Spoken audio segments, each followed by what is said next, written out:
ala tola mahinale hinalale ikomi anya adabola la kwali le kama bawo bela dinam da dona magosi adoka ba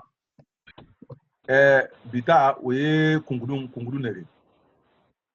an kongo jate si buloma kramoketo la kangbe sebela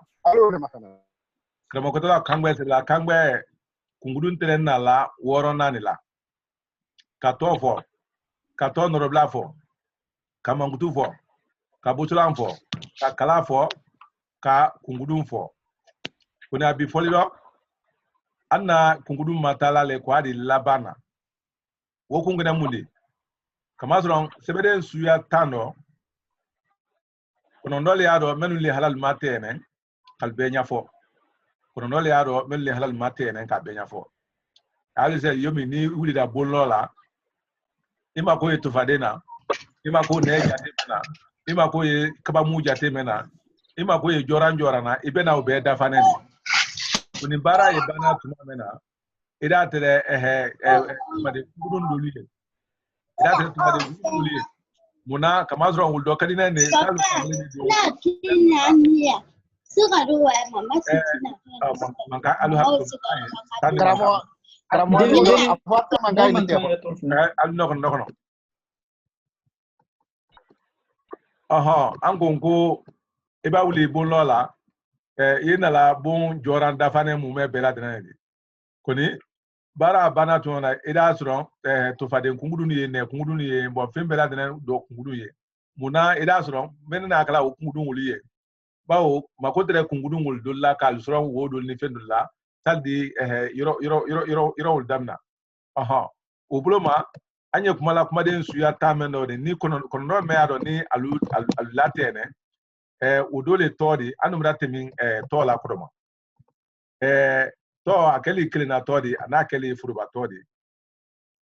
tumane kele una anala banka masre ko furuba to keli mafadi malondo ane amaflima wala klina to keli labradi tumabe bo ale tesona mafilla amuro nyafo kana to no blaro ko fnanya fo bo ale blala tole noro abla to me noro odi o baju angonko ye kumala ni kumanyoni gbedele di koni ule ko femta labara da kumrero ka le kle ya fana ajama ya fo anili halamen kan ka temaro ka kuma mangutu luka ango to taron ko ule fenu wele landi ale kilamena ka ani tomal bonyoma to don tene fefefe oro mangutu odi be to odi be fefema wala mangutu odi be fefema ule to di to no bla ango ngo me blala toti noro anunga toti lunyafo wole nima ni fin ani yoro fin naye abe wole di kabamtu kana atodi mangutu do yalo mangutu we to le nyafo faida wo to le no ma ka to nyafo killing akololu wala nyanganu wala alichoya ka wole nyafo andi temiye kana atodi bosolando ango nko we kuma den le di mele tuma fola kelife wodon we tene fefefe ni ki janto Kenya woro femfe nadi tuma fo kelife utuma we jatla bosolane di kamasron kuma den gberalu yen wole sila ka tuma fo fasayi kuna kala kelife ikomi tuma kala lu yenya men ka ikomi bini sini gane kunu ni kuna sinu kata ul bela dene tuma le fola kuna te tuma ul fola kelife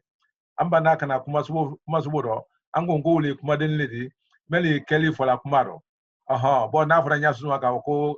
karsabranna kuma men fono la krenya susuma ni ka wo mafle aladane kuma den dama la kuni ida suron do ya do yen we keli le fola keli mane wole na lidi ba woni anyondolu pembe na ete wole kuma subole demikra wo kana kalado anu ka kala fana fo angonko yalon na fara ka fo pempe abafo kuma jebido ka fo konta akalama yalon ka fo ko fen wulu jidele yire to ko kala wulu te fenguredi fenye yoro me kama zoro beba ya ni do fenti en fo asoro a yoro do mari ala tala klimpe bonaro ko de to mu me bela dene u bela dene yoro do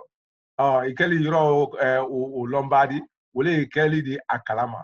oro wole na yoro kala fen kala di munabo ni ikera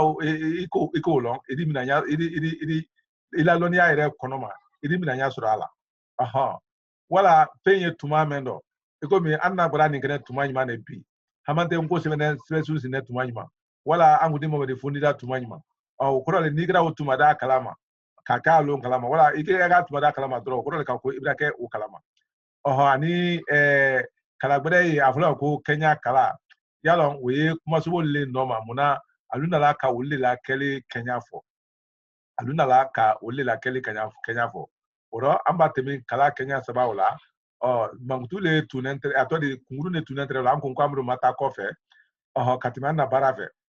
oro ka dogole ali andara o fana ro angongo dogole ani Kenya kala nko pekele dan frabo me ala dron dogole ali we kala mangutu le fe mona kama zon kan na mangutu le latana ki wasa don dogole ali do men ye ki sebe don ki wasa don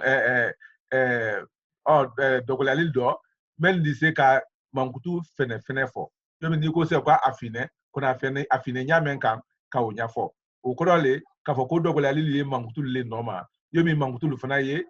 to normal nyamen kan oro dogole ali we mangutu fene le fola afine kidi moli kata onyama awulene chwe wala tan menu frala mangutu lu ka wala jama iba men fra ka wulle kalalde angongo kala wulu wo ani dogole ali wulu wo ulbela dene we kan labrale di labana to aluye yele mambali ledi aha ni antemina wala do yin kali ansira ofanama ofana kala kaben pensu ya la sia lema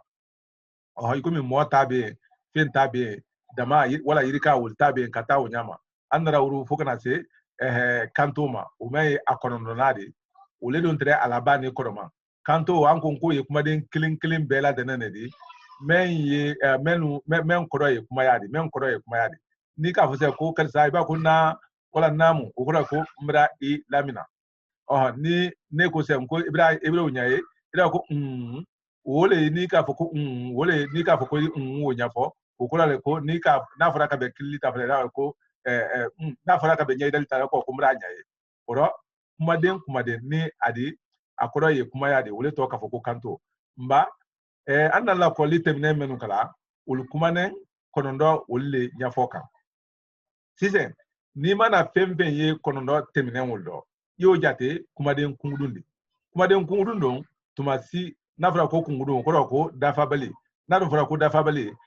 o nyesinembe akodo lema muna kama so ale kodo yeli ka alasa we kala atonyo do le fe atonyo kumaden gbeda le fe yo mi ningo se ngo ila muro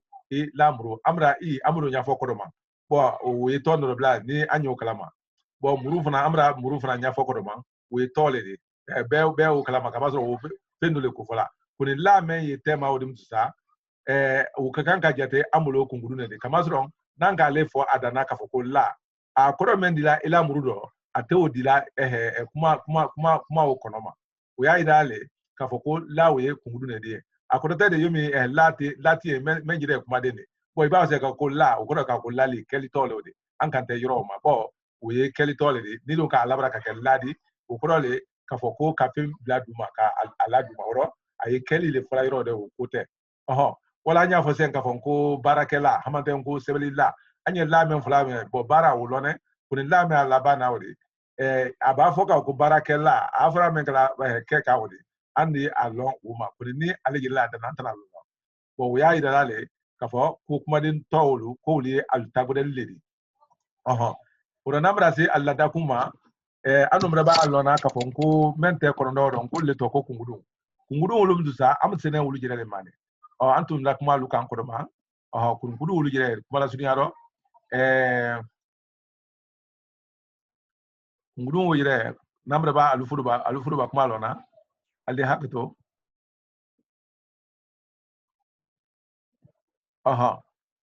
ning anga alula krosi alla kuma den toya amra ke o kalama koni alu yela yoro mane kungunna ko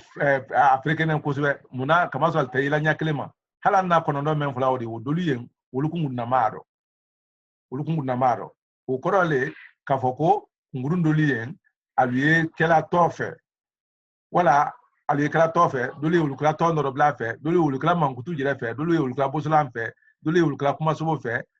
doli yen wolukla kungurun jere fe ani dogudelu lamaro ako ko kungurun na ko frekeli kungurun kumaden kodo dafabelia ko son adana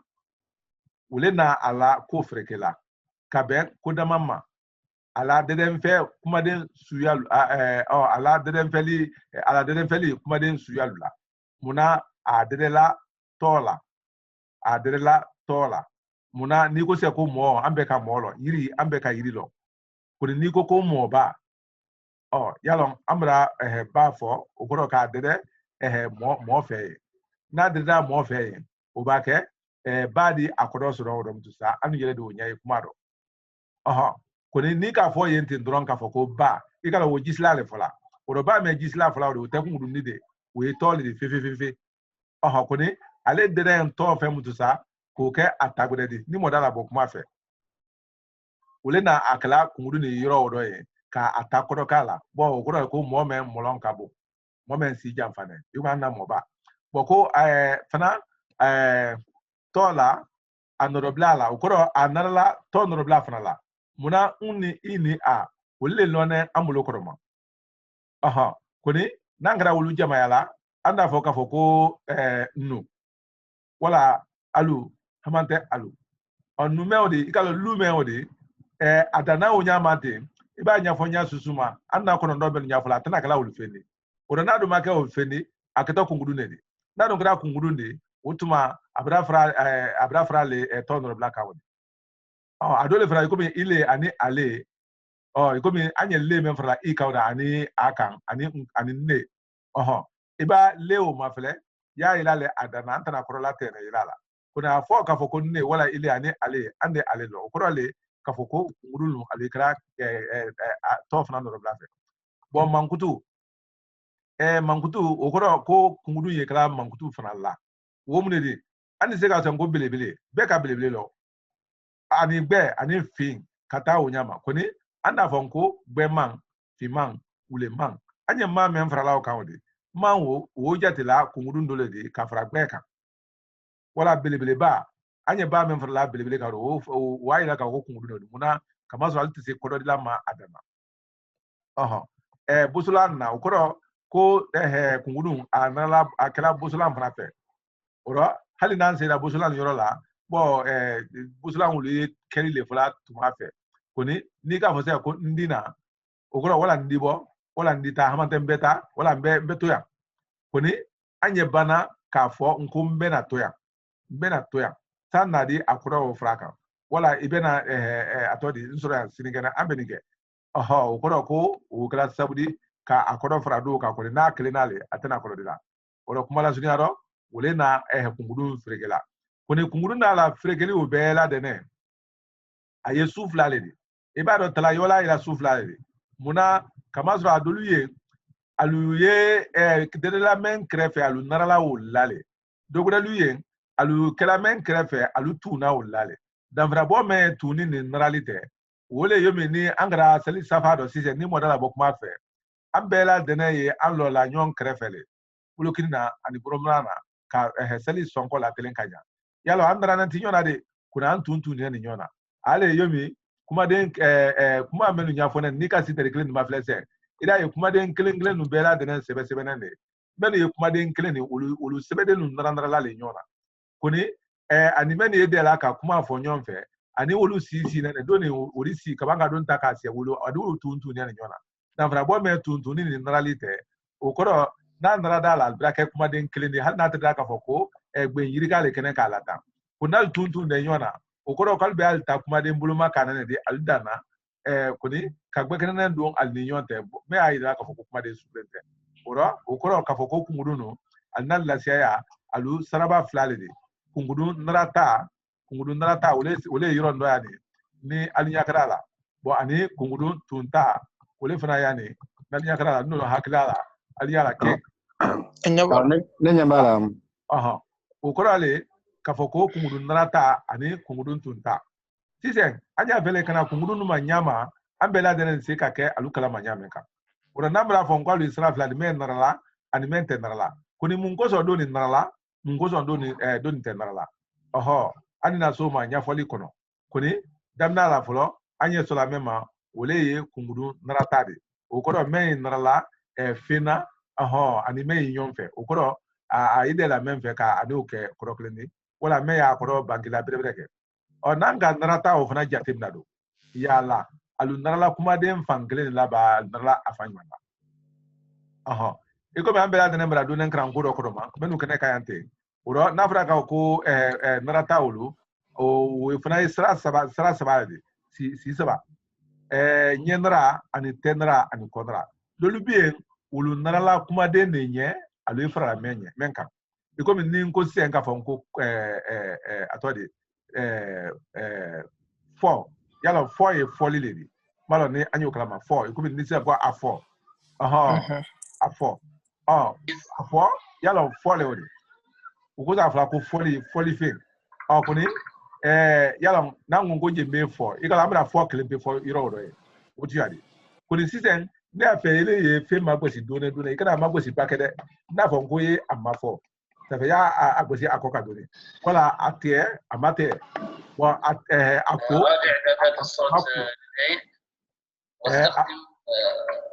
ako amako bo asiri amasiri ta amata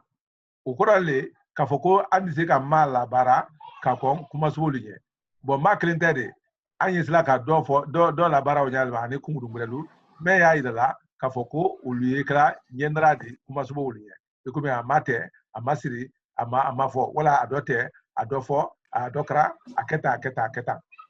kunguru fin odi aladun la ofuna kama so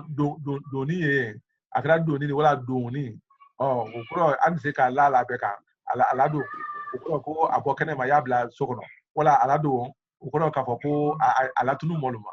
oranye na la me damna lawde ni aka doni fo doni da akro fo sai wala doni ofuna da akro fo ko ni ka aladu ni saka aladu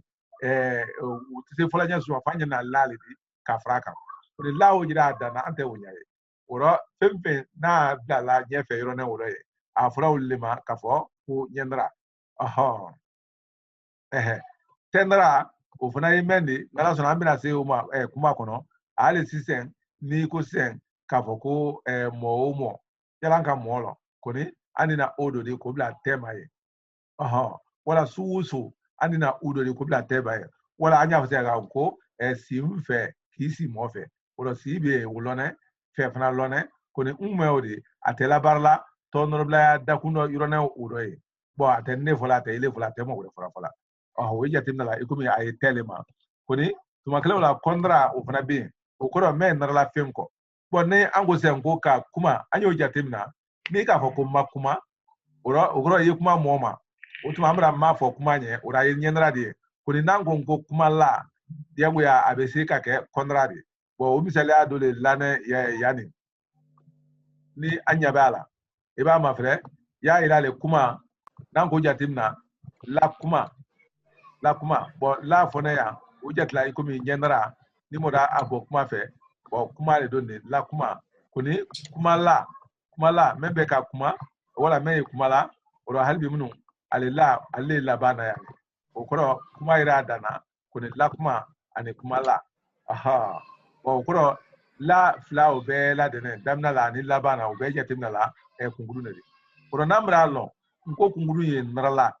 Kenya oka nyefe ani tema ani labana oro kunguru labara tanyana ma dolbe fanyo ulu idale ekomi la ani ma ani do ani ba ani ne ani re ani ya ani na ani ya ani la muna kelito ambela denga kelito lo wujatila to su falama doledi kuni arabul ya falama kafoko masdar to wulu kwa maka ko infinitive ulu nkoro albema fanende kuni albala bara ikoro aldike kuma subodi mbanya kelito men lawdi de utuma anye la nara wala alunye ka ke la kuma di bon andi se ka nara fana ko ka ke kuma ladi ukoro ni ka kuma meni we kelito le di muna infinitive le kama fale andi se ka la nara ka ke la kuma di andi se ka fon ko makuma kuma la amra na ladi labana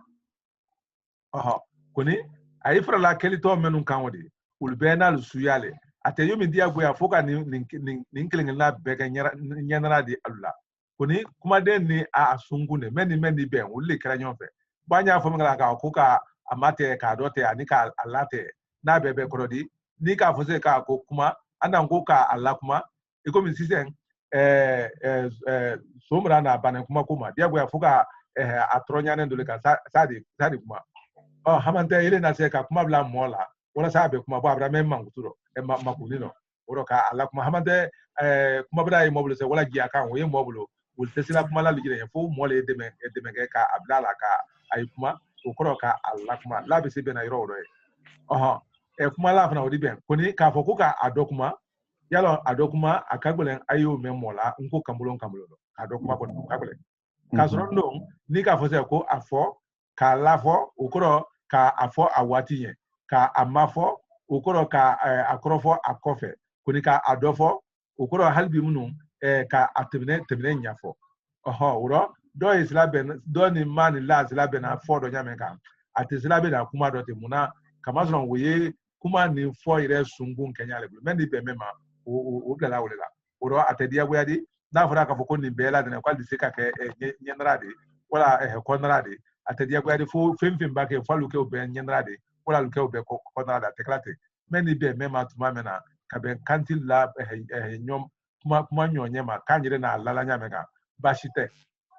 iko mi se ka ko ka mako ka doko ka alako wuro ani ma loyroye ani do loyroye ani lafna loyroye sisen anna kelito ta fan fela fela amna lafo ka la baranina kuni la barane wala nyame ka ni ka jatimna ay la barla irika fanala ale la klempeo iko mi nigo se ngo saba kono ni ko ka foko saba la bon alia lon ka foko saba la e kodo men fula yani kuma la ay kodo men fula yani la kuma a kodo men fula kuma kodo klente kuni la ale la klempe la bela de ukoro akairo uya kodo yele mana ana ye frala femen fana ka o fana seye akoro yele manena bon ni ko se ka foko kuma la mo memma anna kanno ori ajatimna kuma la ani sabala bena ke onyina yomi la flani be korokle kasro no akodo yele manen ka ben afrane menkan doni uta yirikadi doni uta ye kelitori but season ama fensron mankutu fe ama fensron mankutu fe la ya kamazron akagbola anya foka foko gbela bo kamazron na afra ka foko gbela we labrale de we donne la le de kun la te kuni anda ose ko urala igalon na frase ka ko urala ogoro ko siman ibe me domuni be sula temi adi urala le odi bon to ayi bla bla bon na fra ka ko ji anga ji lo kuni ka fose ka fo ko ji la yalo ajila malo ne bela den ka lo akoni gra nya susuma we ufra ta ko ko le bo ayi kala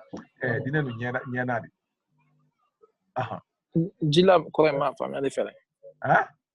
Mo jila ko ma famia de fere. On gba ikla demisena nu menu ma domnu damna folo ay kla ulu nyena ko akala wo todi. E ma famu? Ay ma famu. Demisena menu ma domnu damna folo. E komi denyer nenu. Denen fitina menu ma menu simi na folo. Ulu nyena yalo ulu makanyena jire di munu bake. Sema hali kasa men kaganka kenyena la bake utalula kosobe bo hali islam yala ne yalu ya kila faniga ibisi ka jifu kwa ka uya bane oro aya jila ke ule kafsa katumi aya nyena ke anakando comme demsenu nga bana ko ta fo nga ko soro kusube usule nyegene ta we kusube mbadanya oro anna la fala nyame kawdi ma fana be otu yalla matulum ikala tulum biye tulun na fana be kuni matulun ka tulun ke kunyma ama tulun ma wole yomi sa feme sebe men tulun na mai kamazro ni ke ma fra femvenga iko mi ko se ko jima ji e femena ko e femena oro tulun ma wole ba ko tulun na ma sebe sobele kuna abele yomi tulun nyame ka iko bi anya se ko balonta ambe ko balon tama ko tulon bari a ko ni mala ni mo jafo ne be se ka ke joya do ko ba so fanga kila iso ba ma fana ibana ka ire fa ma kulul ke tuma de aha sabama ora ogura afara yiri kaka paya kuma la sugaro anda kuma menu fola sampe ya ka foko africaine kwa ayindara ayikla to fe ayikla to no bla fe ayikla mangutu fe anya wolle misali Allah yani ni ka adamna atodi narataluma aha wa angon ga kala nyendara di ani tenra ani konra ala nyendara ni a konra na tenra ya bo silani fe ya amra nyendara ani konra amru fo bo tenra wo isro na yiro ni la ya aha mata ni ka siteriklen ma fle beno we bo dote ka fen dote bo tendo ukro se ka te mo la ikomi ite so be asiji lai wala abra kodo ka abra boy kofe ko sa o tuma yele ite se ki bulma la tuni aha ora ni do ma fle ibina yi aisla kala nyendra di umfuna aisla kala konra di watnen gele wala ay konra ya la yirika funa do ya aha ni ka ba ma fle ikomi ta ba ukro tali siaman abra fara kuma subukan keli to kan loluba ukuro lolu belebele kama so slama kreden tumba kala dana altra kala atodi loluba de loluba we meni utuma ka kurudo tala kurubanani ndi kabanka o tungumbe na make wala ka katika na make wala rectangle wala sungbe ka kewri koni kabanka tungum de klebulungu ke tema o tema la kala nyeba ka kene me kele mamrala ka jamarial ni felni wole to ka ko luluba o kumba anyo fala ani soba ko korale ni aluka wala ni mafle na la zona Allah kitabu kono albena yete utuma ye ala mena wole ni anye wala ko wole ye foloma men koni mangutu la barata men ya wole men ronan ko mafle na la zona ambena nyasoro nyendra ni tendra ni kondrama koni sandi se ka apamu amna nyeidali mi kala wono drone yidala ama befo kuni ya fe ka bela sam to sa anguna ambra siamanya fo kungurundo yorondo ya ambra siamanya fo kungurundo ya kungurun nalata onyeson nyenama dulufle okoro men bela barla ambulo ikomi kungurun nalata anyenra ni tenra ni konra okoro amanya boya abesika ke dulbesika ke nyenra de dulbesika ke konra de dulbesika ke tenra de akoni bela de ne kungurun nalata de kuni mokaka nka mune famu naratali miriado wani yeni da sang kafoko ni bela de ne ye kungudun naratade nyendra wala tenra wala konra kasrondo ni siaman be anye okoro famna iko mi ndi ko sen kafoko da yalo nafra dron kafoko da anka dalo nafra dron kafoko den anka den lo nafra dron kafoko ko anka kolo koni andi se ka men fo aliye na banda fola kafoko kungudun okoro le kafoko men koro te la sala men koro te se dafala atana yalo kafoko de menu mala baraya akodo bede jire la akodo bede wala sansi property wala amana hakiki wa mala barawla muna ni ko sen kafoko de kasa de ni kasadi yalo be famu akoni ni ko sen ko krande wala asodi dia de angoni kalon ko deni moy baya tay ro uro ni kuma de na lete asansi propre yire dila yiro dollo utuma be ile mane ka ke kunguru ni ko son ambe de njatim na ya yomi krande ani barade ani duade kata unyama wole yimi ni ko fana ka ko kramfa iba ko kramfa wala kefa hamante kelefa iko momelu kelelunye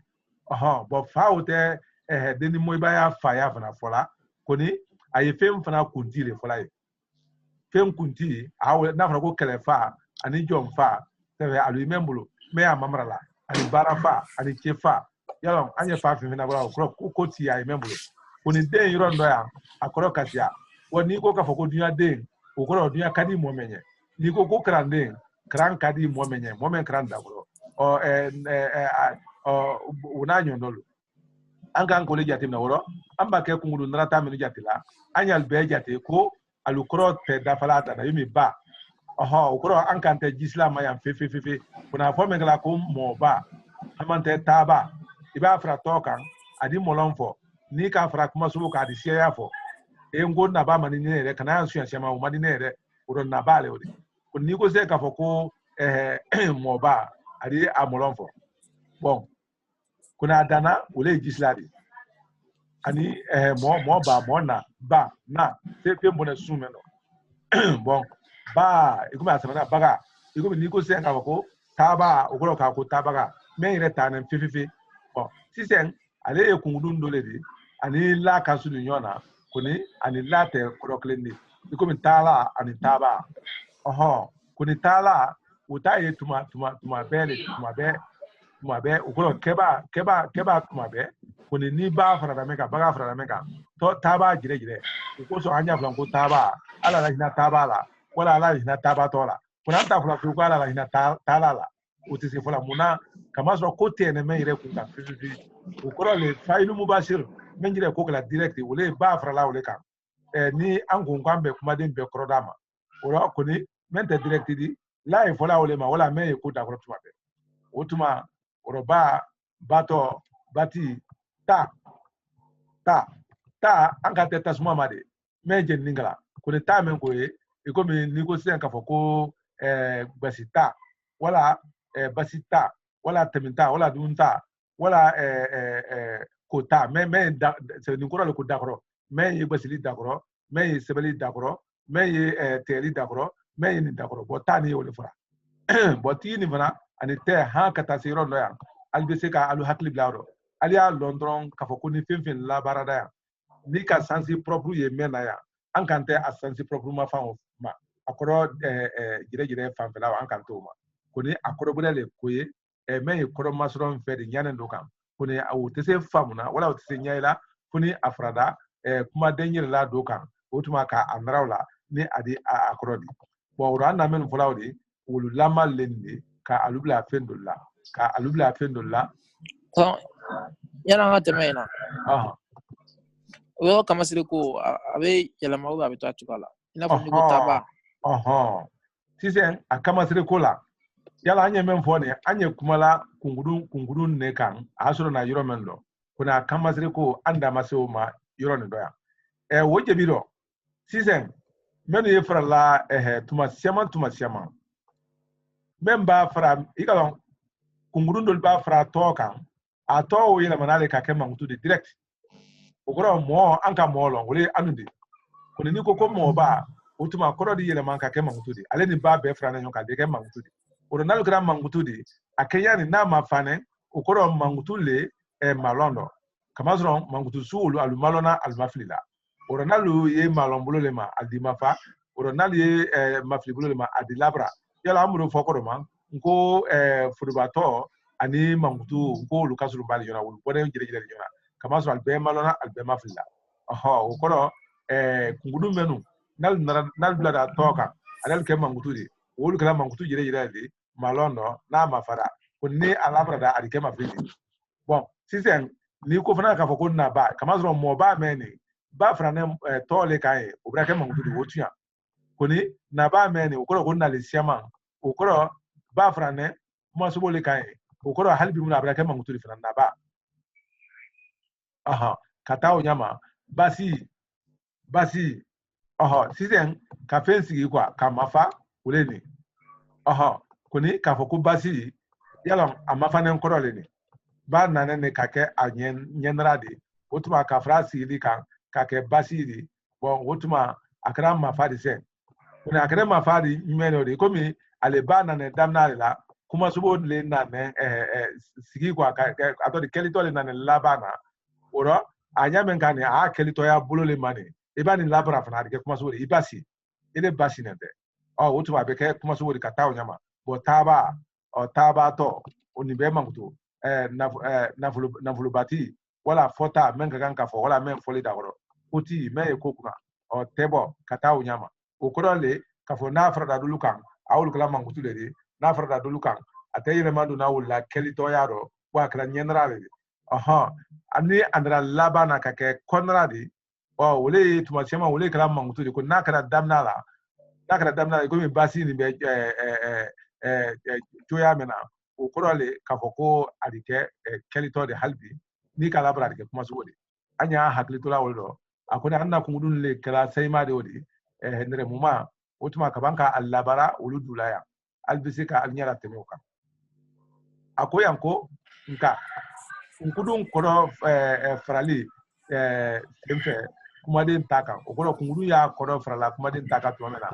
aye kogore menu kela asemfe nanmu adunduma koludi naralido anya fe ko nyakuma dolle nyafoni okoro sefe ni kungudu frada fenga amune kala amungala akela nyendradi kuma subola okoro akela nyendradi kuma subola okoni nakala nyendradi kuma subola uye mune kala sisa uye menkala ka danjirila ke kenjirila danjirila awu yele manale ka ke kenjirila okoro adi felu lazimu ke felu mutadidi okoro ye munedi ni anu femfe ni abese ka kukaire komi ne bese ka kuma yirenya bese ka bonyirenya bese ka tanyirenya bese ka nanyirenya okoson anu mra kuma so suya fo ima ani ama ani bana bo bana le danjirila di okoro keba le wala keba totala okoro failu la mafulu tala bo buluma ni ko se kunna bo tami do keta mawul melori joni keba totala ni mafulu tala sisan ni nyandra nara abe kelito wulu abe kuma so wulu taka albo danjirila dakundo kalke tami yirla di aha we munedi akuka danjirila ke keba toti bo keba toti ni okoro ko mafulu yemena kama so keba to okoro ka ko mafulu keba toti oro keba yemena okoro yemeni ningo se nga nko na fo se nko alana lana ninga lana fodron yalo lana te se fula da fo jamari abulo fringa nko alana awu dron ko so yalo na olema kwabra ala kuru yelema kabo danjir lalo kama so andi sika ko na yala mra te mi kuma so kan ko do ma na danjir lalo di muna amma ifo adamna la amma afo ide ni ko ro ka ko lana yabla ko alana uronanga ko alana abrabo danjir la dakuno katemi kwa temi la dakuno na do sila temi la dakuno kama so anna frango a uro abrake keba totiri wa ne di sesen ka fo nko bo ko ni na fo na nko alabo ani amabo uro abrake keba totiri fra o wolle nya fo na yiro ndo ya andi a haklito yiro wodo e bon wolle la barane ani iko ni anka ninja temna ngudu menu ni nanka wulu jatemna anye alabara kuma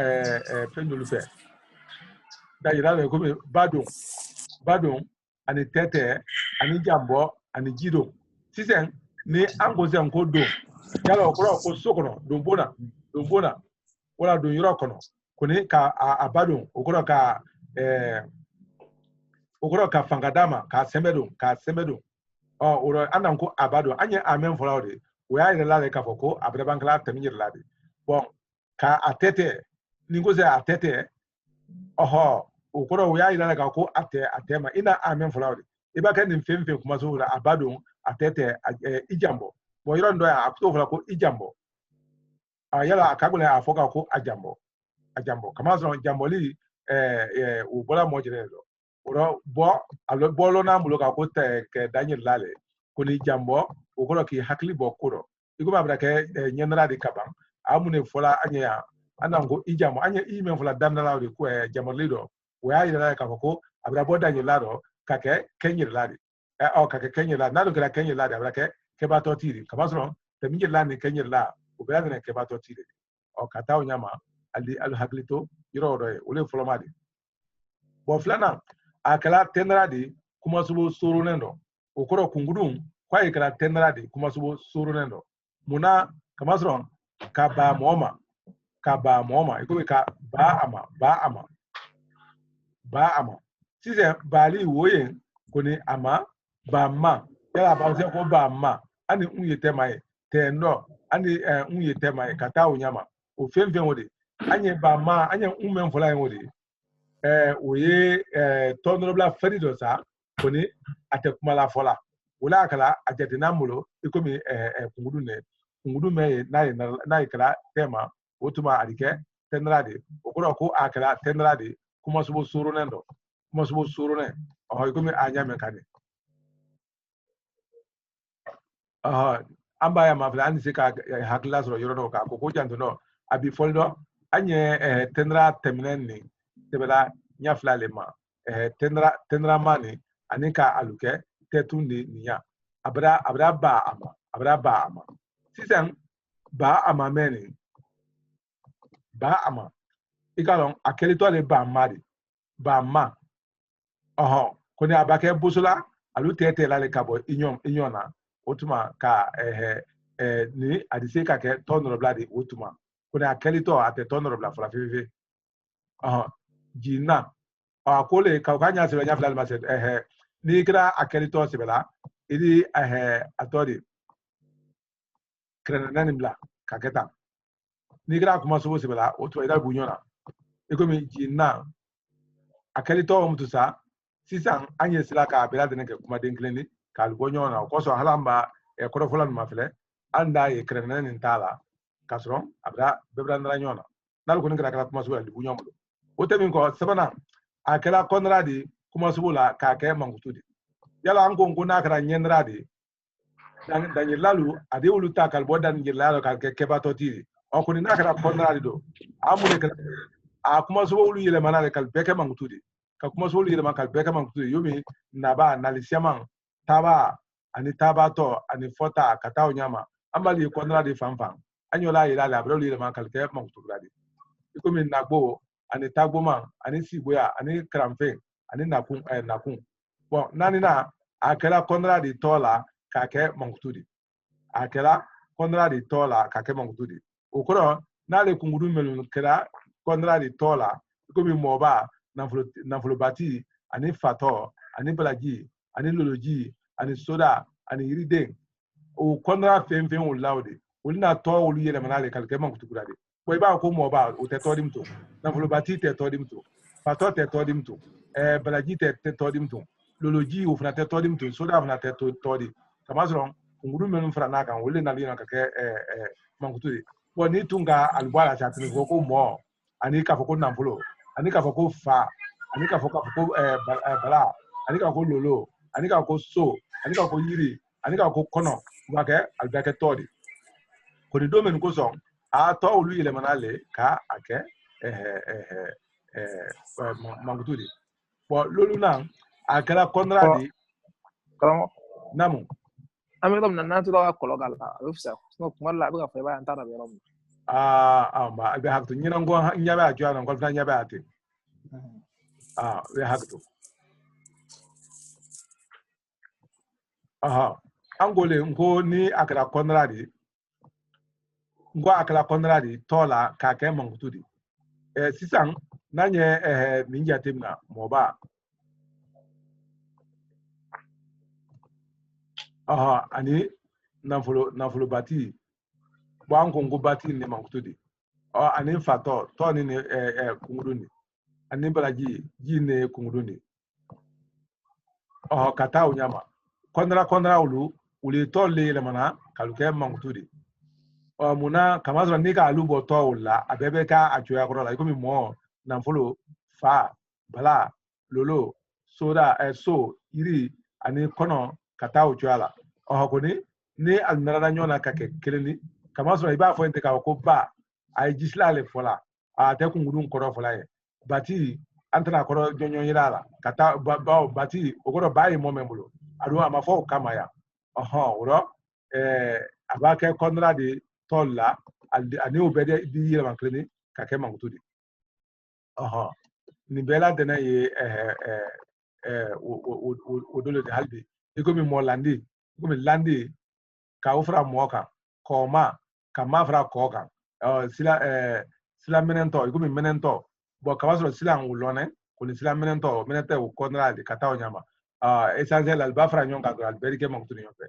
alulna ale kungurun kelengulu akela konradi kake choya kelitori ukoro kwa ikela konradi kake choya kelito sizen me wo kunguru ni wole yadi ya meni ale choya le fola al tulumalo afo ko Kenya ani choya anya ni be fulan na kano ko ni kono kelen tade alukasu ni nyona ali nyon fan flale e ko mi te kono ani te kono ani te ko yala ba ku itelo ikaya lo abeka kan itelo ko ni ko mi tuma shaman abe femina kono la o ko zanye yanja te tedro ni nota afla bele ko nyon fe ko ni akono le ni akole ni o sisen ya fana ni chofna ni nya fana betene ogro macho se ko bi ka dunta acho ya kalama o yekra fen yire le halale di akono do ta kuni akanema ta wole nyadi kama so nyata ne nyala yeli le ma fefefe ma nyalo ogro atigitigi nyamen kan kanema molo oro macho yalo atigitigi nyamen kan kono do wole odi kuni anya al bela barla nyonoro o tuma shaman ko rete ko sebeli karana kasi hakedula wole akala le mi katla menu ye nyafola ulu nyafola le kado menu chofola ulu fana chofola le kado alba ko tegala toklena kasron ate nyawka sizen ya inala kana choya le fo fe nyamen kan kuni ale labarla yoro nyane ale fara la tol le kan wala mangutulu kan ka ulu choya kelito ko iko mi afra ko namfolo ti sizen iko mi nyasa ko mo anya fo ko mo ya muna ya fara ne mo kan nasla le dobe na anye kuma so bodi se ka ladan mo do nyame kuri kuma se be bakela na mo do mo ire fana te tula ajoya asira asuya ire la de kuma so mo itore oro ni ko mo ya okura le ka fo ko mo le hala mo choya awle fula ukoso anda ngo abra mo ya okura abra folo kala mo di muna sisa ajo kanyi akumala mo le fe kunyuma amul baranyo ala kunyuma oro urike mo ya de utuma mo ya kelito ko ni ka labra dron adike kuma so di abra mo ya okoro antise chocho ka to wala mangutu ko do benka ke kuma so bodi fanyete mi yas la le fe yali na ka kana de hala kelito ko lada na wala da na tuna ibisi ake kuma so bodi ko fe oro na flotia na flo batia wala kotia hamante fato ya wala na choya wala fochoya wala tadia kono dia na boya ale yale ni bela na hakana se labana ale yawo fana yena mana kake kanade kake nyaadi tumadulla ni kanadilan konda anye igalo anko yanko akela kondradi kake choya kelitori o sisan mangutulu tolu ani mangutulu ablela wulla alko akuya fana woronando ko akela kondradi tola ku ke mangutudi bo kwadi ke kondradi tofna kake mangutudi ikomi ni afrase ko manden we tori ko ni mandenka wala maninka wala maninya kama zo alika yenya dole yeka ani nya de be kama maninya ayre fola dulma tukoro fambe ka ko maninya maninga le fokal ya wala ntana do nyata la ay yeda wala le mu mela wala sansa anana namana abasite manale mangono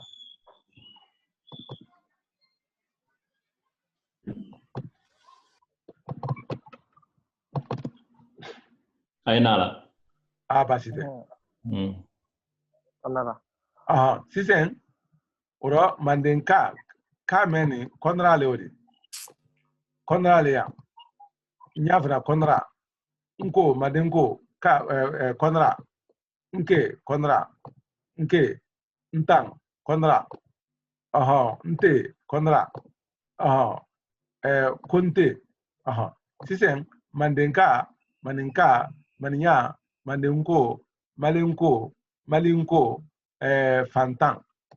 anya hagato kawo ani nyawo ani nko ani nkewo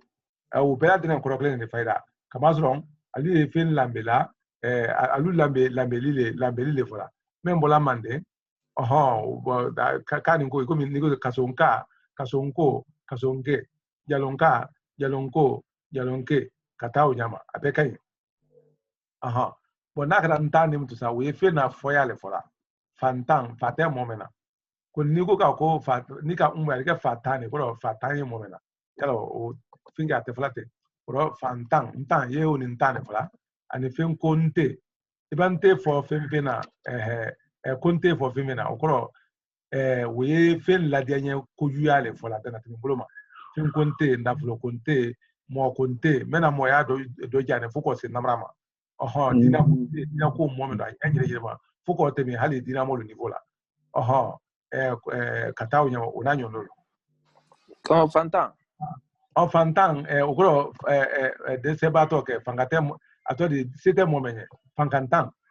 safurlay nafraka ko fantan fate mo mena fate mo mena la volonté mo min bulano te nyam we fantan de ngono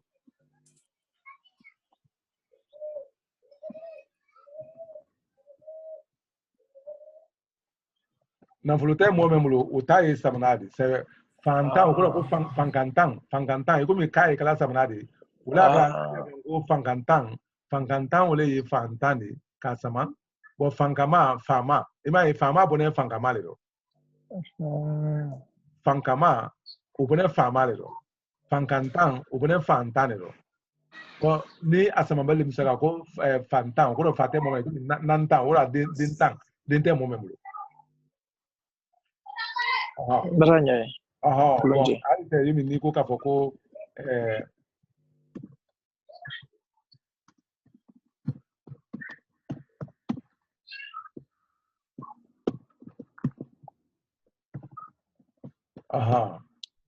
bon si c'est fankantan ka wole kenen samana dia ka ke fantan bon fankama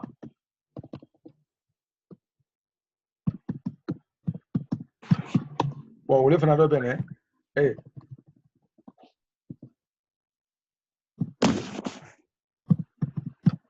fankama wole fana do bene ka ke famari wole fana ite fana kama so fama o me o yalo fangala tablo la no ta temo le do kokore la o Kosobe. wuro fankama wole kenen famari fankantan ko ke fantani ko ni samana boda sa ke fate mo mena yomi nantan dentan wuro lana akala konradi kungudun jirela ukoro kungudun jire fana yiso na fasai ka kungudun jire o fana yiso na fasai ka kungudun greta yomi se ningo se ko mo anka mo ba fana lo kuni anda fongo mo ba ya bari che mo ba ya wala anda ngo taba kuni watengla anda ngo taba to nanfulo ba kuni anda ngo nanfulo bati ukoro inya ba ni ti mena rijo kungudun ne fana na kungudun gawde ba ni to kungudun ni kungudun ba ni ya kungudun ni kungudun ango nyege bon focho ya imaite cho ni ya ole fra ni yonka odi bon body ko member kadi iko mi ni ko se ko body wala iko la akadi body bogbo member mandi kurani di ni ma fo ka ko body man member kadi nadia okoro se na no ya buloma anakadi nadia ko okoro kungudun na koni na kara nyawo kan ka fra to kan halbi munu abeke ata mongtugurele bon asena akala nyendra di kungudun jedela okoro ka akala nyendra di kungudun jedela munna kamasro anda fasen ko dado di dado basam ikalon amra basan ko di yala basan labana nalinya bala dado basan dimsene me simina flo yala ama dumwe fasa bla singi ina flo bari ko na ye dum bureke damna to woro abra dado basan damna hamante anya fusen ko anu tole sula lolo ko ni adi ato dembe be son ka kuma ba ro ko tuma ko ka anya dado basan do ne kai dama yelema ka dama yelema ko ka balugure dum meni tekleni ka se ko fana do aro kwa anya suma gbene anya fana do aro tuma do la be kana ke kleni onyama otuma da meni ama dabo da anda ire kama kuri se ka baluma yelema afa ko le fo uro dado basa dabra fra daga kuni basa ya nyama bo ilima janya wala yoro majanya kamazro ni ka foko yoro uyata ma uyata jamna uyata bo faila ni kuma dama ne di inyo fe kamazro anye ya men fo ka be fra la fenu ka li hala keri tofo ya wole ni me kuni kana dela ne kai ma ka kenyadi bon jamna bon ka atodi funa jandung moni rote yalo wala ka genya sanfe fan wo fala ma yi kungurundi bo yoro anka yoro lo aha kuni na fara ka ko yoro majanya yalo u mania ula kungurundi agbene ni fara kungurundi agbene kuni abedi se tuni aka ke majanya de se matali ka yoro la janya ora o ko ka ko kunguru a silana la kunguru na katafe ka koro mafale Jai ngonte kungure. Jai ngonte kungure. Ube jafa na we. Ja yoro ndo aje timna yomi kunguru ne. Iko mi nimba ngwe yoro majanya ya na akoro ka ko imata ya na. Yoro majanya na akoro funa njando ini ante kwa funa shema ndo ini ante. Aha. Bo kono na akala mangutu ndara ndi tola. Kake mangutu ndara ndi tola. Yomi ba da de du unanyo ndolo nimfemveni nimbela dene kunguru ne de kone anda bongo mo ba keleda dia de osu tudo hakana si yoro ndo ya ni alu haklala nam ka mafele kurambra kone ba wo de afoite asansi problem abela dene amasoron fere da yoro ndo do kuma bu dai nanti game ahango anye ba da de du do hakana se ya bo ulbela denen labarane alu kodo masron fe la mel kodo jire te bo ba islale di da ikomi ikomi anda ni nyame ka wala do ngala fe men islam fe ka kono lazron de ikomi deni moy ba de wala ko asensibilité la kodo bedel di kuna labarane da ko men da ikomi mo ba kele da duya de ani kodu wa labanen korobere la ikomi mo ba mo me molon kabo kele da kele ke do yoro me duya de duya kadi mo me yen kata onyama aha bo ba belebele ba beya ani finya bo afranen mangutul le fana kan ka so bon ani belebele ani be ani fin ani sia bo beya de ne mangutul le kuna ambe se ka afrawul fana kan ka foko bo ba belebele ba beya finya sia man ani seima ani diman ani goma kata unyama haka ta se basile momen basine aha bon ba ni amra se yoro ro e amra se man fo kungudun kan kuni ka bek alu nara fe mena anye wala te wala ko ayele ma mendo na Kenya ulo anna ulle folawde e ko kungudun afrika na kuma ka jang ni andi se ka bita la lo yete ba ka lungure nara sura ni ala ka ke ka foko andara ambena adamna kungudu nara talo kundono o kanka Kenya menka andi unyafo lala sama Kram ageto agatima yoro majanya ni seben chugo bulu tugura nyogona sara ide gutu nyogona kling aha yoro majanya atodi kangwe krani do ndikamo ngo yoro majanya konyi famu kangwe krani do apore ne kuma de suru ya nya su kuma ikana fin laka atodi kala janya bo ka ka suru utekala ilo ngana fente ala aja chojo ko akaja ko ni fengra fra la fenga wo fra la akan kunule la kaina na me endo no ya iko ma ko mo ani mo ba ba mo anye ba fra me ngala ka mo ba de ko me valeur ko ba ko yoro ma janya fana yalo aye ko clinic ko ala ko clinic ko so wole dia go ya fuka na ranyo na ali ba ka ko wali malo malia ika ni ko ka ko wali malo malia o ka shade badi ya o ka sha iko ba ya sem ko wali nyima long balia bon si c'est ni anya ni fle wali malombalia wala wali malombalia yalo apo ite ka drone ka fuko wale ya tadi ma fana tadi no ya tadi bali ya tadi ya fana tadi o kuni ni ka wale fo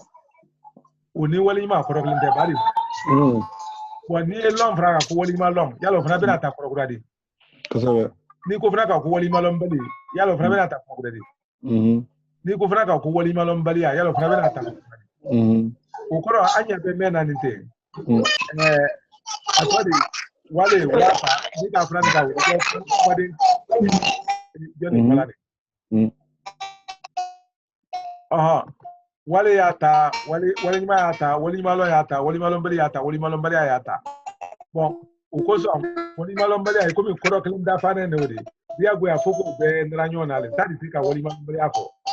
akoni ite odo tete la na kama so kwa gaja ani na ko muna a composer ne siamana no ita kala te kama so ye koro kle ne jatim na la odo yoro majanya ay komi ala ya yoro majanya jahannama la wa artiste ka ufonya susuka ukoro kwa ala ya mata ayi mata le fola akodo le mata le di ala ya mata jahannama la ukoro fuka andaranyo na ka atunyona ka be akoro ma o kole ni ka tete adifa munde kuna nyesari adaku ne ro drone e ba tete abenyaye abele yomi ni doka ni sebese ka akirema wali nyima lombalia ni ka no ambe se ka kra iga walanta rabtiga mame walantine wala tela ya trasa e beta so kurufo le kra kra ife ni malo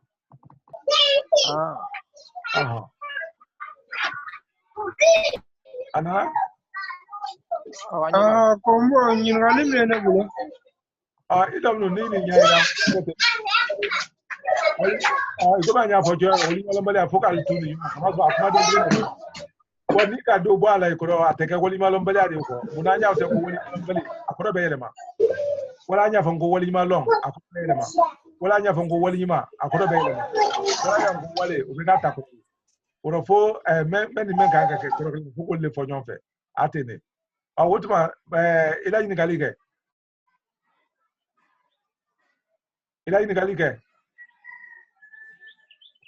kramo tekno ila ni galige kramo tekno ila ni galige bulo ore dowara ma dongli laka ko yado lali e fendori ne ka ala ire kila ona nyogona ko ga donkili la muna line na fara donkili ka kama son lani ye kunguru ne di wo kunguru ni na korole atese famuna foka fara le doblika akorole ka foko toli dongli 4 ale ni 4 de kuma kle ndi ka dongli 4 ugodon tebe don ikolu ka tolila itabra ko tolila ye tolila na to fola kan talida ke ito mena amboko ukoro ka foko afo la uye ko awanyo mela kuna akorote lali jira de de ora na ko dongli la ukoro ka dongli 4 na fura ka ko entali la ka entali ire ka 4 ora la uye foli de fola atel lali fola aya maranya namu عليك ما سوى كل طريقة دونك لا أقول أميلك مامي كروفو هو كل طريقة عليه وأول ما ملو دونك لا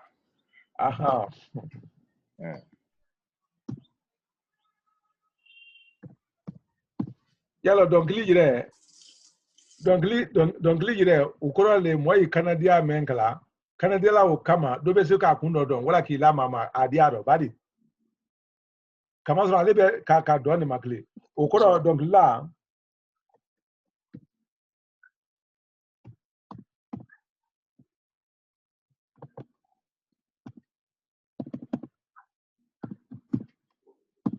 ni ka foko donc la ukoro donc li 4 li oro abeke kuma sobo le kuni kuma sobo soro atodi kelito soro ne kama so akoro le ka foko donc li 4 oro ni kira a conjuguer la a busula ila ko donkili la yayi o ko donkili fo o la be ka ata kuma subodi yo kramo ke la nyindu woto e ni oto bulala dum ka fodi bara la nyi me donkili la mame donkili la donkili la o tuba be ke keli to fana di donkili la okay donkili la avec quel to fana di kama so ko donkili fola oro la flale ni la suklente la foloni we donkili fodi o ko donkili fola okay donkili fola o ko donkili la yo oro kunna fala sa ku ka donkili fo kuba o ko le ka fo ku ka donkili la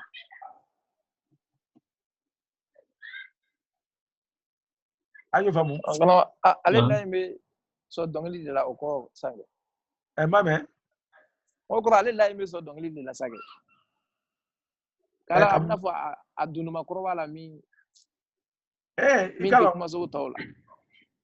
ikalo kuma so dolubie mfafo kuma den dolubie tuma dolla alu dunu ma finga dolle kama so ni ikosi en ka fo ko jembe fo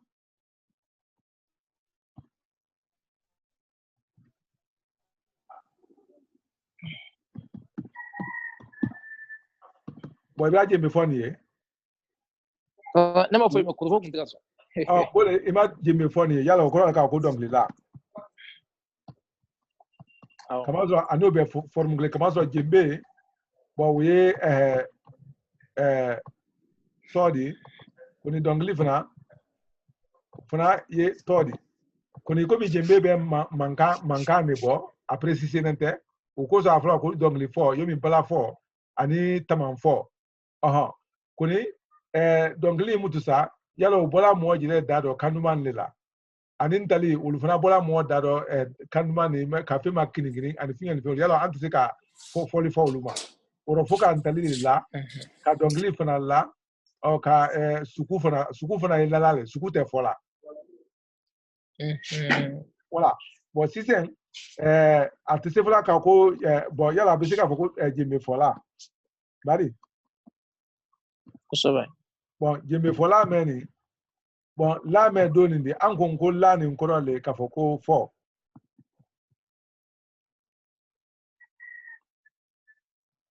la folo meni donc la ni la do meni ko le ko fo la meni ko fo ale ko e ko ni ko se ko donc le fo la bon o le yumi donc le la kama so jeme u be fo ko ni ndali u be la mana fana u be bo ka mana bo wala ka mana fo antolo la ke ben bebe koronyo le di ko ni doli le bene dakundul do ka doli fana be dakungure do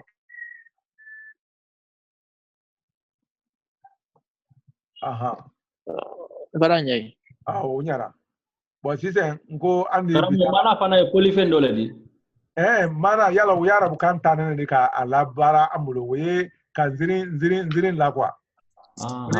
dia foka ko zirin u fana sisan yala tumadu la nyara bu kuma den dul tala ka korodo di ama ayre ye ka so hali arabul mamen di ama misali ala ni molu nara sisan ambe afan ko tabarikala iko ni kodo kay dia sa iba ko tabarikala wala ni molu nara iba ko bismillah bon kasrono bismillah men fona arabu kan no di bismillah le fokan ona ta korole ila zro arabu ile te adulla barala anta koro formula iko me anye dalu fola nyamen ka sisan ngo dalutile ukoro ka foko lonko tile alonko ye asraru do bari kasrono dalilu te fo ila la arabu kano foka fe ila lang koro fe idali e kala fe men slafe wole dalilu di akoni kala jojo mana ye arabu kano di kuni alnara atase ka bla fasa nora iko mi samori fasa iko mi ka mana do bo samuri kan wala Sunjata fasa ka mana do bo Sunjata kan wala anyire be se ka do fo anyire ka kunote anyire ka fo ko mana ka so anyire an ka kunote dron wotuba wole to ko ziri no ngoro te do gredi ça fait tuya ye même fanduro koni awuya ma fam brasi ya fo katemi kama so ni tuya te afam faniro abegen taliye kama so sulugul lisanan la kuma be ka ko tuya toro koni haklima ka membe faro anya mbulu kala la uda male kuso bo tali wole wala toli wole atoli pinge membe wuya kuna haklima ka mfola bo nziri o fando yetuya kuna wuya ma fam brabuya warabuli afala siri wole makako asatir ustura le wodi bo ka fodol makafo ko kissa wala qisas ona nyondolo bo anya mana men fola sa am jirale na mana o koro di larabu ka mana ma do tarabul te mana fala yoro do wala ko kissa be gajme anga kana wala pamuda pinge anya ka femba do bo moya bodo boli le wodi ka femba do bo moya ikomi ni ka sena musala qissa ma flesen ikomi ka sena musala ko bodo bo moli hakila ni ko na ka musa ko baro na ni ma ba bo ni ma fo nyawo kan anti se ka fa muchocho kwa anti se ka ngo musa ko kisa boriya wala bo me antu be so ka ko musa ko mana boriya ka zo na ye mana fo anara bu kan fra folawdi oro foka fo ko musa ko boro boriya kama zo mo tise ka fo ko musa ko e wiyale oro ni wiyate aboro le boriya bo zini monate ko so be abetene ali fasa mi fana flene ka fo Sunjata fasa ube samuri fasa Sunjata fasa benemeno entali bo fasa le tune wala kabanga nzirin tun wala bo ntali me wodi tuyate o fanfane ro ko ni fasa mututa wole mola do fo de ko ni ka abasan wiya siamana melu ile tesikala iko me ka bo se ko samuri tere ye ko kama de musoko no mu ika kuma so lo likente afale morito ale kele mansato adi se okala ai hana aso kwa sibe ayeme atake wa anda joyali de so ma uro wole kuma ledi se samola boya nyema ko lado ala bora fasa atodi o fana kissa ledi bon tu as besoin d'Allah ou ya besoin d'Allah koni na fara go zirin sa bo we kissa le fana di we do le fana di tuya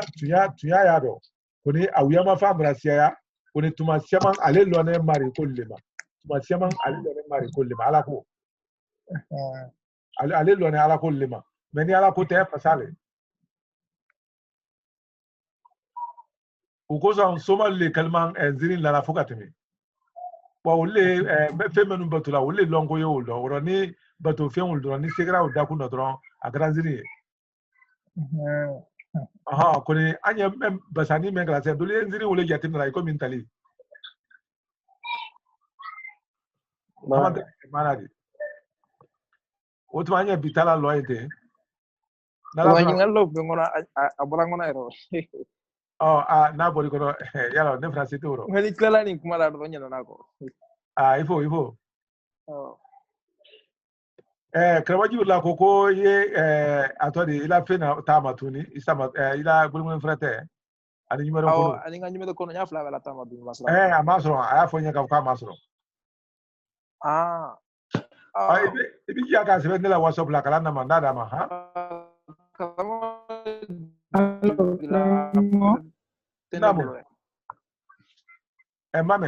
mame de we ila yala na manna WhatsApp la nala sama basi ko mina chama mala taw wotu anya bitabla ente kama kulunge do amba ambe kulunge wotu ma ne tra mobu wa mo rijane Egypt wotu ba doy ko almame kita Saudi ala almame vraiment we baba mako karalani mahmudu tiro Congo Brazza do nyok na mo ani jo maside drive ko fana ko kotono almame kamara Suisse almame kamara Suisse Karamɔgɔ Musa Jara ko ni la pabulu dɛ n'o tɛ kumakan tɛmɛna n y'a dayɛlɛ sisan karamɔgɔ foli belebele b'i ye an bɛ tɔnɔba de sɔrɔli ka lakɔlen na Maruba Jara Kucala. karamɔgɔ an bɛ tɔnɔba de sɔrɔ a la. Kucala o ɲɛna Ane Kramgo Kombo Masire Drame Jibra Jara bɛ a tɛ bulonba sanfɛ i b'a a ɲini dɔrɔn i b'a ci a ma. N'Ala Ayi. Awala. WhatsApp ni Telegram bɛɛ. Awɔ. N'Ala sɔnna. Awɔ. lakɔli fɔlɔ min tɛmɛ ni ne mako bɛ a la a juru bɛ a siribe min b'a bolo an bɛna o n'Ala sɔnna sinon karamɔgɔ an bɛ nafaba de sɔrɔ sinon an bɛ wula kɔnɔ yan nɔ an tɛ temps sɔrɔ ka kalan kɛ kosɛbɛ mais an y'an démerdé fo ka kalan kɛ Guinée réseau kan fo ka se fo ka kan kɛ se donc i ka lakɔli bɛ ka fisaya ma kosɛbɛ kosɛbɛ yɛrɛ ye kamasɔrɔ an bɛ ka ba kangba de la nin voilà an b'a bɔra kan kɛ yɛrɛ de la sisan dɛ ni bɛ kɔni b'a ko an bɛ se ka o i ni baraji ala k'i sara ala k'i mɛn an ye halisa an bɛ la ka ɲɔgɔn fɛ n'an yɛrɛ ko nin n'an yɛrɛ man nin kɛ mɔgɔ si tɛ yen min bɛna kɛ ayi mɔgɔ si t'a kɛ fosi mɔgɔ si t'a kɛ mɔgɔ si t'a kɛ an bɛ dugawu de kɛ mun m'a faamuya ala ka faamuyaliko ɲuman d'u bɛɛ lajɛlen ba bɛɛ ni ce han ali bɛɛ ni jɔ